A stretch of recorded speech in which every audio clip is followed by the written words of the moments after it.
Alhamdulillahi Rabbil Alamin. Wassalatu wassalamu ala asrafil anbiya'i wal mursalin Sayyidina wa maulana Muhammadin wa ala alihi wa sahbihi ajma'in. Amma ba'd. Yang kami hormati Bapak Wakil Bupati, yang kami hormati Bapak Sekda, para asisten, para staf ahli, seluruh pimpinan SKPD, kepala kantor, kepala dinas, kepala badan, seluruh kepala bagian, kepala seksi, dan seluruh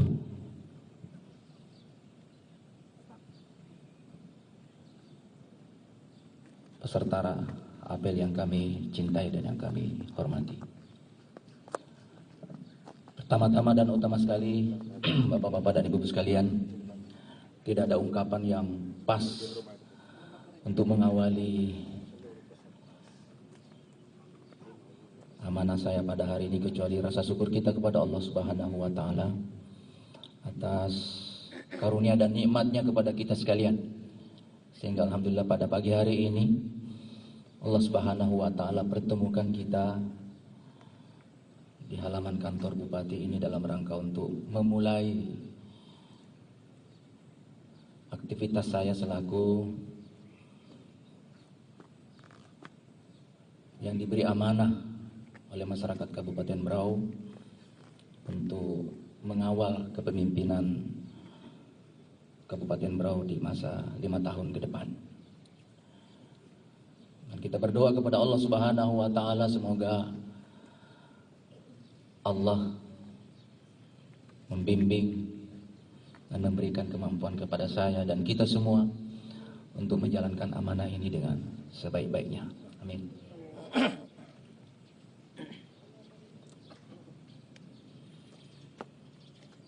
Yang kedua, saya ingin mengungkapkan di hadapan kita semua bahwa saya sangat mencintai bapak-bapak dan ibu-ibu sekalian. Di dalam bahasa Arabnya itu uhibbukum fillah.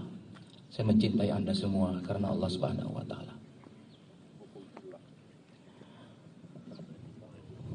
Karena saya teringat kata Rasulullah sallallahu alaihi wasallam, pemimpin yang baik itu adalah pemimpin yang mencintai rakyatnya, yang mencintai karyawannya, sekaligus rakyatnya mencintai pemimpinnya. Dan ketika kita saling mencintai, itulah sesungguhnya energi terbesar untuk membawa sebuah kesuksesan. Yang ketiga, saya juga mengucapkan banyak terima kasih kepada seluruh aparatur sipil negara yang telah sukses mengawal pilkada di Kabupaten Berau beberapa waktu yang lalu. Dan alhamdulillah terselenggara dengan baik dan pada akhirnya kita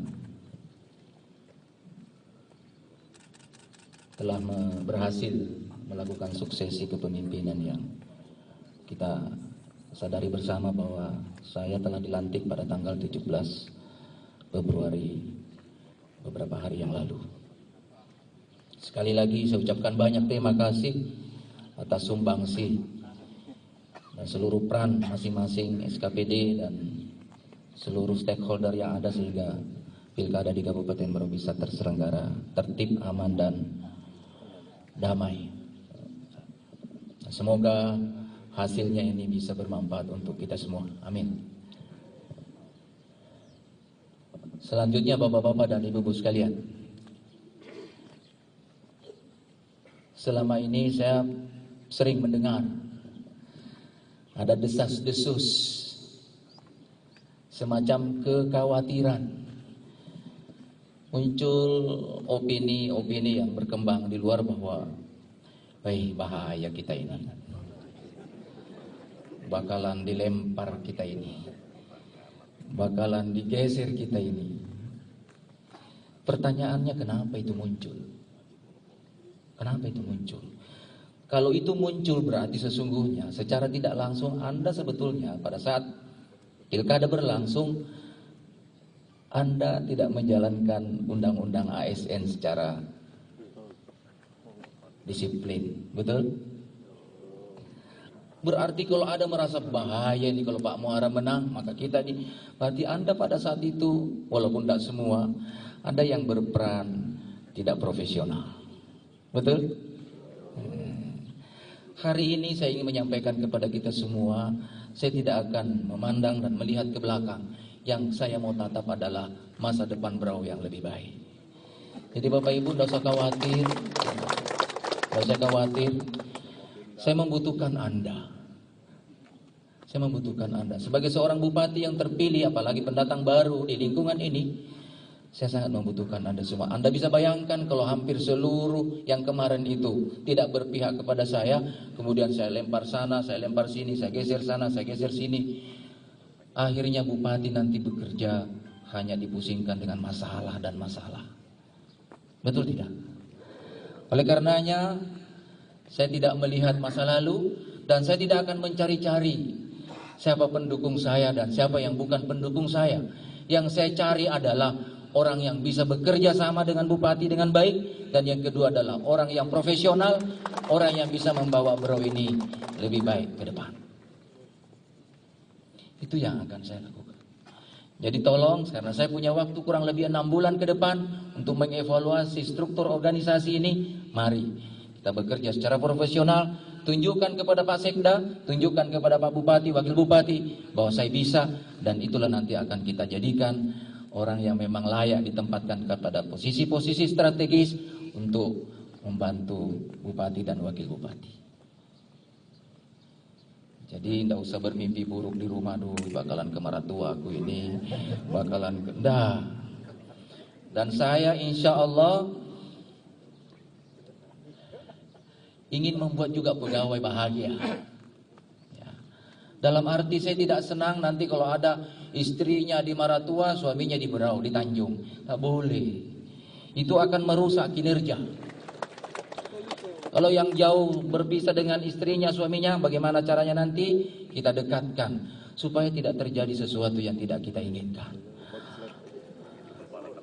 Anda bisa bayangkan kalau seorang suami yang bekerja di Tanjung Redep, istri misalnya di tempat jauh, yang boleh jadi seminggu sekali, setengah bulan sekali baru ketemu, sementara di samping kiri kanannya banyak teman-teman kerjanya agak licin, ya agak tampilannya manis. Ini mengkhawatirkan. Terjadi pil, terjadi uil. Yang rugi siapa? Ya tentu kita. Akhirnya kinerja pemerintah daerah tidak kondusif. Nah, lain cerita ketika saya sudah memberikan waktu untuk menunjukkan kinerja yang baik, ternyata tetap saja loyalitasnya ke yang kemarin, tetap kita tidak dihormati, tetap tidak dihargai, tidak. Nah, itu lain cerita. Memang orang yang seperti ini layak dicarikan tempat yang layak di sisinya. Wajar.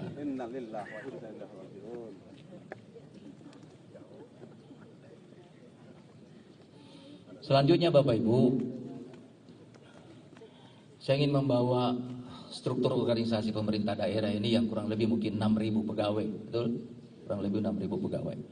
Saya ingin membawa struktur organisasi ini secara rapi dan kita disiplin menjalankannya. Pemimpin tertinggi di PNS ini adalah seorang sekda. Di struktur PNS ini maksud saya yang punya kewenangan secara manajerial itu sekda. Di bawah sekda ada 4 orang asisten 1, asisten 2 sampai 4. Di bawahnya asisten 1 sampai 4 itu ada di bawah seluruh SKPD, harus ada di bawah naungan 4 asisten ini. Jadi saya nanti interaksi yang paling dominan itu dengan sekda. Sekda interaksi yang paling dominan dengan asisten. Tidak ada denyut nadi proses di pemerintahan daerah ini yang tidak diketahui oleh seorang sekda. Ini saya mengamati selama ini yang terjadi adalah kadang-kadang kepala SKPD lebih dominan daripada asisten. Asisten jalan sendiri, SKPD yang lain jalan sendiri. Bahkan SKPD interaksinya langsung kepada bupati, wakil bupati tanpa diketahui oleh seorang sekda. Manajemen seperti ini saya kira manajemen yang perlu kita benahi ke depan. Sekda bagaimana mengawasi 4 asisten ini kinerjanya betul-betul profesional. Begitu juga seorang asisten bagaimana mengawasi seluruh SKPD yang ada di bawahnya. Karena asisten ini menurut saya semacam mirip-mirip Menko. Maka kalau ada SKPD yang tidak berkinerja baik, asistennya yang saya akan tegur, sekdanya yang akan saya ingatkan. Tidak perlu saya terlalu banyak mengontor ke seluruh sampai ke bawah, sampai harus menghabiskan energi, sementara ada perangkat sistem manajemen yang selama ini sebetulnya harus kita benahi. Setuju kira-kira Bapak Ibu? Jadi Bapak nanti kalau ingin mendapatkan promosi jabatan yang strategis, baik-baiklah tunjukkan kepada asisten, baik-baiklah tunjukkan kepada sekda. Supaya sistem Baperjakat itu bisa berjalan secara profesional. Walaupun nanti pada akhirnya, output akhirnya adalah bupati. Tetapi paling tidak sistem itu harus jalan dengan normal.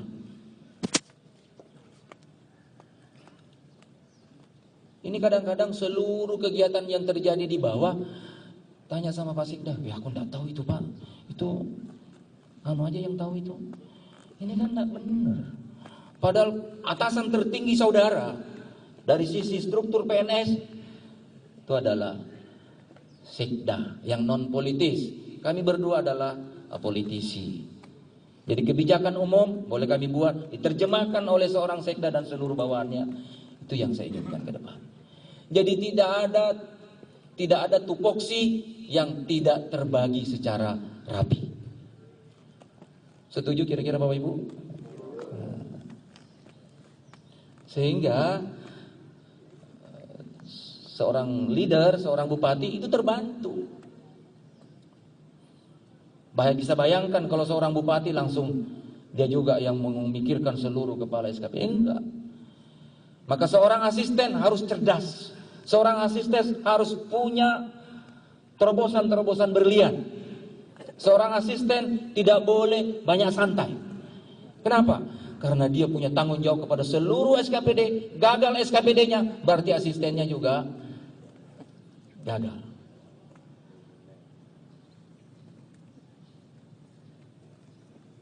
Nah sehingga harapan saya mudah-mudahan ini bisa kita benahi. Terus selanjutnya Bapak-bapak dan Ibu-ibu sekalian, saya sangat salut ini setiap ada upacara kemudian dibacakan nawacita 10 apa tadi? 10 ya tata pemerintahan yang baik dan seterusnya. Ini bagus. Cuma maksud saya ini diterjemahkan dalam bentuk aksi. Kalau hanya sekedar jargon-jargon begini, sekedar persyaratan sebuah upacara, tidak kita terjemahkan, ini kan jadi masalah. Perlu kita sadari bersama Bapak Ibu, karena pegawai negeri ini adalah pilihan hidup saya. Saya jadi bupati, ini juga bagian dari pilihan. Maka kita harus sadari bersama, tujuannya kita ada ini semua. Seluruhnya ini ada. Target finalnya adalah rakyat senang. Itu. Rakyat senang. Jadi seluruh pikiran kita, seluruh kinerja kita, sesungguhnya muara akhirnya adalah rakyat senang. Terjemahan tentang rakyat senang itu adalah rakyat tidak lapar.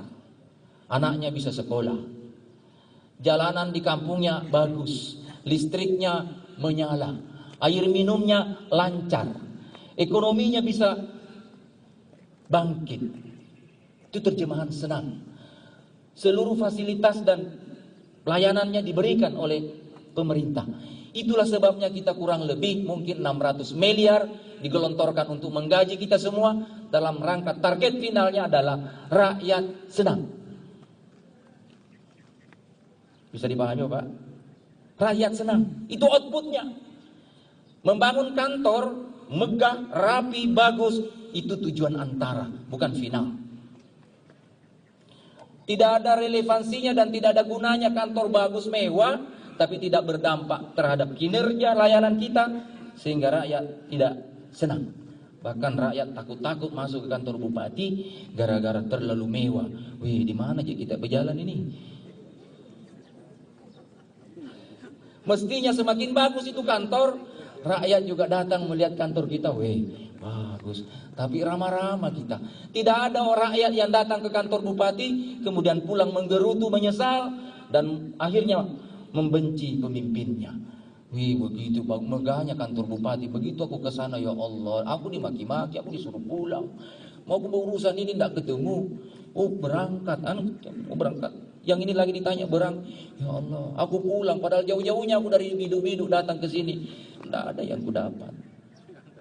Rakyat tidak senang, padahal uang banyak. Sama seperti rumahnya jabatan bupati. Saya dengar isu mau dibangun, dirombak 40 miliar. Saya bilang tidak usah. Ini rumah masih bisa dipakai 10 tahun ke depan. Tidak ada gunanya, karena begitu dibangun dengan yang baru, belum tentu juga bisa melipat gandakan saya punya kinerja. Yang penting ketika saya bekerja di situ, rumah tidak bocor. Ketika di situ ada tamu, layak memenuhi syarat. Sudah cukup membangun kinerja kita. Jangan kita habiskan uang. Dan apa bangganya seorang bupati kalau rumah jabatannya mewah? Tidak ada bangganya. Nah, ibu kan juga punya kita. Ya tak? Lain tadi kalau rumah pribadi saya, iyalah. Betul tidak? Ini rumahnya pemerintah juga, bukan kita yang punya. Jadi cukup fasilitas yang ada membuat kita tenang bekerja, tingkatkan menerima tamu juga bagus, layak, saya kira itu sudah memadai.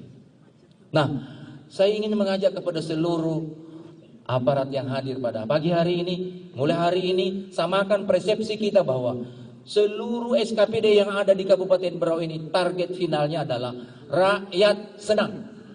Rakyat senang itu saya sudah jabarkan tadi. Jadi kalau kita misalnya jadi Satpol PP, mohon maaf, Satpol PP. Memang keindahan kota, iya, sepakat kita karena itu juga bagian dari rakyat senang. Tapi perlu juga dipahami kalau kasihan ada pedagang yang mencari sesuap nasi, jangan tiba-tiba diusir tanpa perikemanusiaan. Ingat, kita ini adalah ingin bikin mereka senang.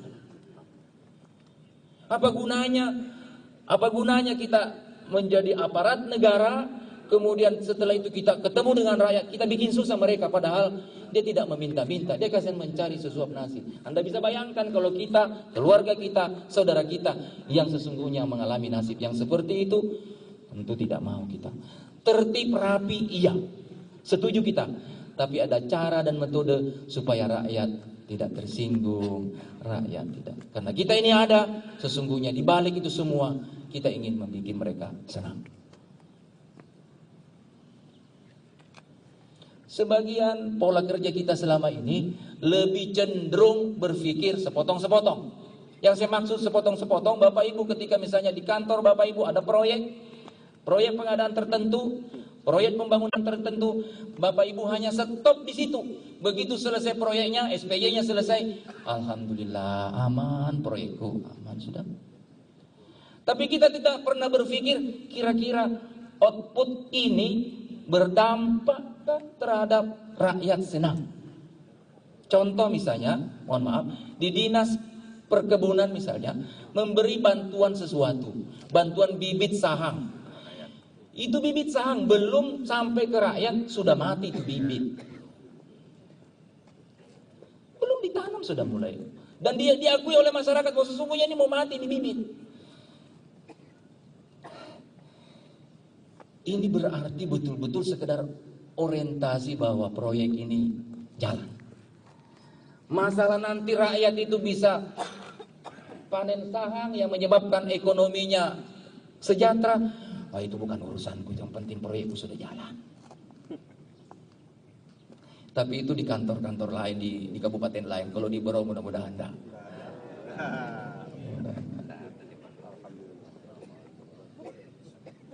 Begitu ditelusuri, apa namanya pelaksana proyeknya itu? PPK-nya. Apa? Kepala kampung, diam.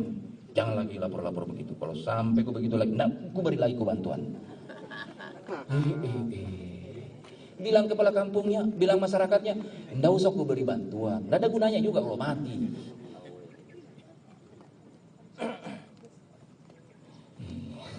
Diaturlah baik-baik Pak, jangan sampailah. Tolong, cara-cara seperti ini kita sudah mulai rubah. Setuju Pak ya? Setuju? Dan kalau boleh saya sebut, inilah bagian dari obsesi saya yang saya sebut dengan perubahan. Kemarin juga di dalam naskah tadi yang dibacakan juga, kita harus merubah paradigma.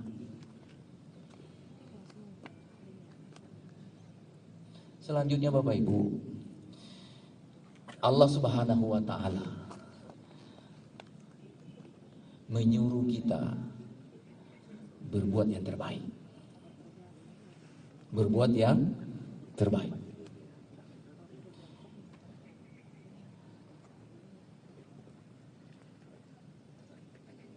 Ayat yang menjelaskan tentang perintah ini itu di dalam surah Al-Mulk. Tabarakalladzi biyadihil mulku wa huwa ala kulli syai'in qadir. Allazi khalaqal mauta wal hayata liyabluwakum ayyukum ahsanu amala wa huwal azizul ghafur. Dialah Maha Suci Allah, di tangannya segala kerajaan dan Dia Maha Kuasa atas segala sesuatu. Dia yang menciptakan lahir dan mati.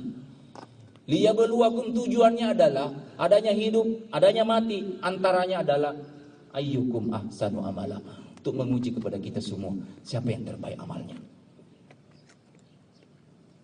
Siapa yang terbaik amalnya? Maka maksud saya, di antara kita semua akan dicatat nanti oleh sejarah hanyalah orang-orang yang mampu memberikan kontribusi melebihi rata-rata orang, yang mampu memberikan kontribusi dan peran terbaiknya yang melebihi rata-rata orang. Itulah yang dicatat oleh sejarah. Tapi kalau kita jadi manusia, yang berada pada posisi di bawah rata-rata, maka riwayat dan sejarah kehidupan kita tidak terlalu banyak orang yang mencatat. Paling kalau kita meninggal, orang akan mengatakan bahwa namanya Muharram, lahir tanggal sekian, wafat tanggal sekian, selesai. Tidak ada diceritakan, beliau itu waktu jadi kepala SKPD, terobosannya ini, kemudian waktu itu, dan seterusnya. Rakyat jadi senang. Itulah yang dicatat dalam sejarah. Ketika Dokter Anu dulu menjadi kepala rumah sakit, pada saat itu ya Allah, betul-betul rumah sakitnya bersih, pelayanannya bagus, rakyat puas. Karena kinerja dokter-dokternya itu baik. Tapi sebaliknya juga sejarah akan mencatat di zaman kepemimpinannya Syekh Anu, rusak ini rumah sakit, hancur ini kantor bupati, tidak ada yang beres. Tentu juga tidak baik. Oleh karenanya Bapak Ibu, saya ingin nanti, dan saya bersepakat dengan Pak Wakil Bupati, ke depan saya akan mencari pegawai-pegawai muda yang berlian, yang otaknya cerdas, akan kita sekolahkan ke luar negeri dengan beasiswa pemerintah daerah dalam rangka untuk mencari orang yang terbaik. Jangan di Unmul, kalau Unmul sudah biasalah, saya itu ketika pulang fasih berbahasa asing, mampu merekam apa yang diinginkan oleh bupatinya. Itu kita persiapkan, boleh jadi bukan saya yang memakai, tetapi pengganti-pengganti berikutnya, sehingga Berau sudah punya basic kemampuan yang memadai. Setuju Bapak Ibu? Tapi tunjukkan dulu bahwa saya bisa. Tapi bagi yang di bawah rata-rata, ya tentu mari. Dan saya ingin juga mengajak kepada kita semua, khususnya untuk eselon 4, eselon 3. Jangan lagi ada yang gatek. Jangan lagi ada yang gatek. Menerima email tidak bisa, mengirim email tidak bisa, tidak zamannya lagi. Padahal smartphone di tangannya luar biasa mewahnya, harganya 10 juta. Tapi cuma dipakai untuk SMS dan telepon. Kalau begitu loh, mending pakai SMS HP curut-curut itu aja. Berkah itu udah mulai harus profesional. Bahkan ke depan kalau perlu Pak Sekda, yang namanya undangan cukup melalui WA semua. Ya, nggak perlu lagi antar surat. Maka seluruh kepala dinas, kepala seksi, kepala bagian wajib memiliki ya agak layak lah HP-nya. Nggak perlu mahal, nggak perlu pakai Apple atau apa, pakai yang kan ada yang fitur-fiturnya sudah profesional tapi harganya agak terjangkau. Ya sekali perjalanan lah bisa di.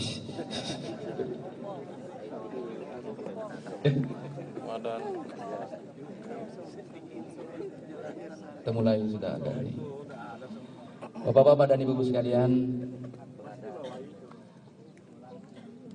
harapan saya adalah kita membangun kebersamaan.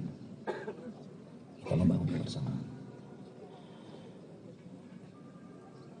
Tanpa ada kebersamaan di antara kita, tidak mungkin kita akan bisa berkinerja yang baik. Ada beberapa catatan-catatan ke depan yang nanti hari pasca upacara ini, saya nanti akan rapat koordinasi dengan setelah serah terima jabatan, saya akan rapat internal dengan Pak Sekda dan seluruh asisten, ditambah dengan kepala-kepala dinas yang lain untuk mengetahui. Saya pendatang baru, harapan saya adalah tolong diterima saya atas segala kelebihan dan kekurangannya. Saya insya Allah ada kelebihan, tapi mungkin jauh lebih banyak dari kekurangan. Kekurangan-kekurangan saya itu mohon Bapak Ibu yang mengisi, membantu saya supaya kita bisa bersinergi. Karena tidak ada bupati yang 100% bisa. Pasti memiliki kekurangan. Oleh karenanya saya mohon dibantu. Seluruh SKPD yang ada, mari kita bersinergi, saling mengisi supaya ke depan pemerintahan Kabupaten Berau ini bisa kita bangun secara baik dan pada akhirnya output akan dirasakan oleh masyarakat berupa rasa senang dari seluruh warga masyarakat.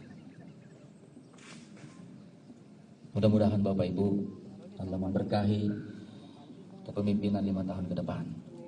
Dan terakhir, saya tentu wajib mengucapkan terima kasih yang sebesar-besarnya kepada Pak Makmur, Pak Rifai yang telah mengawal Kabupaten Berau kurang lebih 10 tahun, yang telah meletakkan pondasi-pondasi pembangunan yang menurut saya adalah cukup strategis. Di saat beliau menggagas pembangunan bandara, pasar, PLTU dan seterusnya, sesungguhnya menyebabkan beban pemimpin hari ini tidak terlalu berat lagi untuk khusus infrastruktur strategis.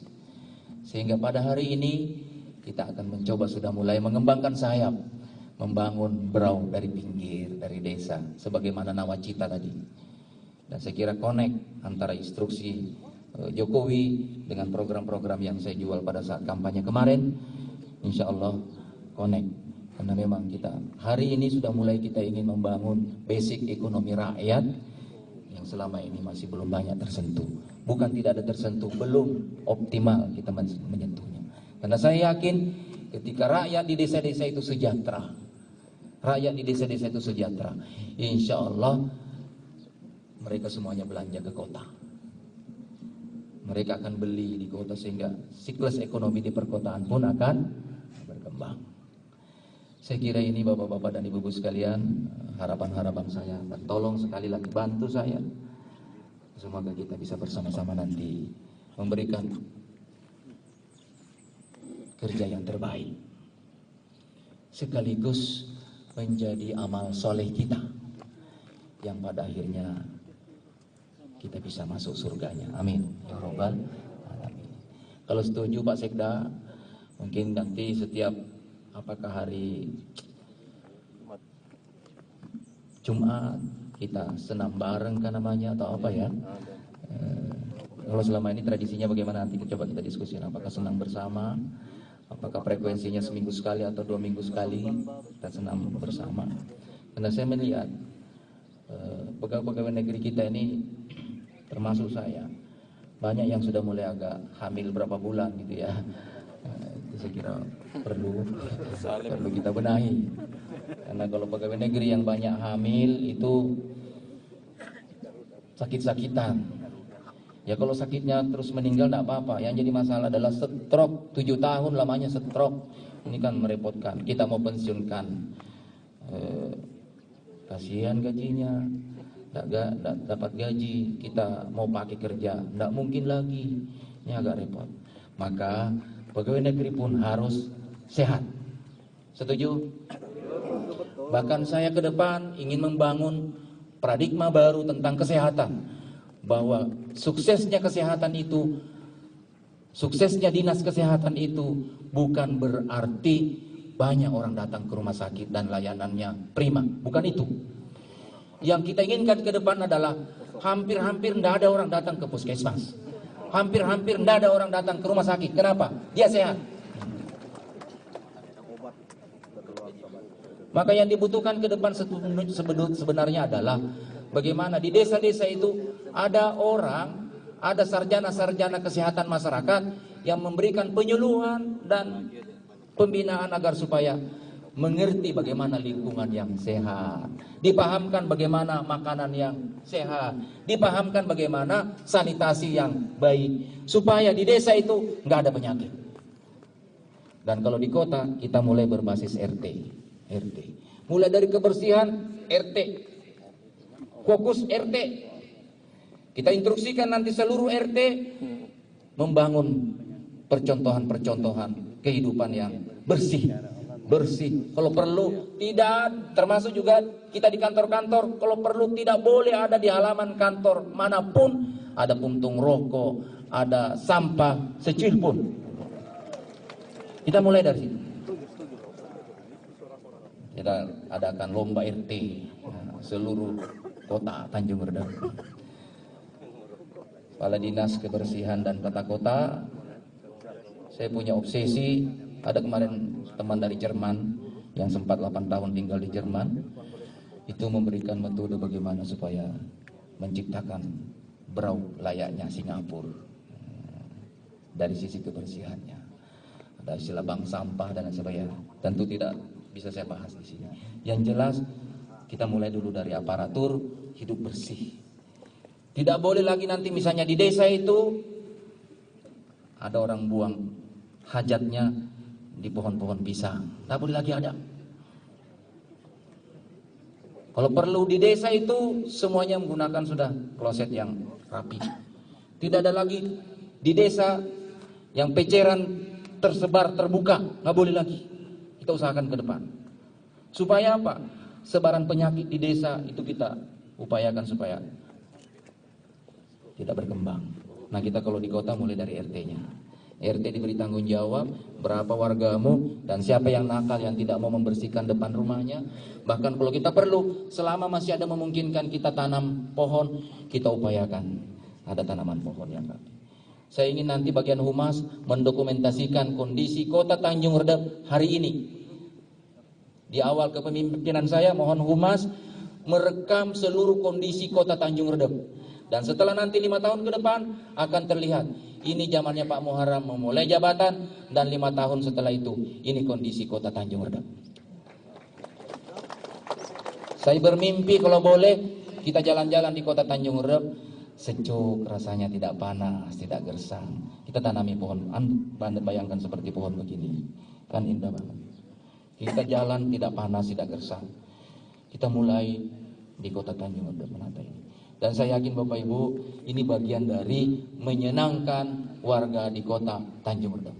Dan satu obsesi besar saya yang saya sudah komunikasikan dengan Pak Ketua Bapeda, Kelurahan Bugis, Jalan Pediguna, saya akan bangun nanti mirip-mirip Pantai Losari, Kota Makassar. Tapi seperti itu. Kita bangun agak setvelnya agak keluar, kemudian di situ ada taman-taman yang indah disertai dengan kuliner-kuliner yang ini sehingga menjadi wisata kota tadi. Itu obsesi saya. Paling tidak mudah-mudahan ini tercapai sebelum 5 tahun masa jabatan berakhir. Saya tolong masukkan itu dalam RPJMD. Karena saya melihat kalau Bapak berdiri di Sambaliung, berdiri di Gunung Tabur, betapa tidak indahnya awal kota kita. Awal kota kita kan sebetulnya Kampung Bugis itu, ya, Tanjung Redabu. Nah, kita coba menata itu. Mungkin tentu memang agak besar, mudah-mudahan nanti lewat kementerian rasanya ada dana penuntasan perumahan kumuh, anggap kumuh lah itu, ya, sehingga kita bisa dapat kucuran dana dari APBN. Saya kira ini bapak-bapak dan ibu-ibu sekalian, dan insya Allah nanti saya akan adakan juga roadshow nanti, bukan roadshow ya, keliling-keliling ke SKPD kita ketemu, kemudian mengetahui apa permasalahan yang ada sehingga saya bisa merekam sesungguhnya apa yang menjadi masalah bapak-bapak dan ibu-ibu sekalian. Saya akan juga nanti bersama Wabub dan juga mungkin tentu dengan Pak Sekda mencoba merekam apa masalah-masalah yang terjadi di kantor kita, sehingga mudah-mudahan dengan informasi-informasi itu bisa kita mengambil langkah antisipasinya sedini mungkin. Sedemikian Bapak Ibu, terima kasih atas segala perhatiannya. Mohon maaf ketika dalam lontaran dan kalimat saya mungkin ada yang hilaf dan salah. Billahi taufiq wal hidayah. Assalamualaikum warahmatullahi wabarakatuh.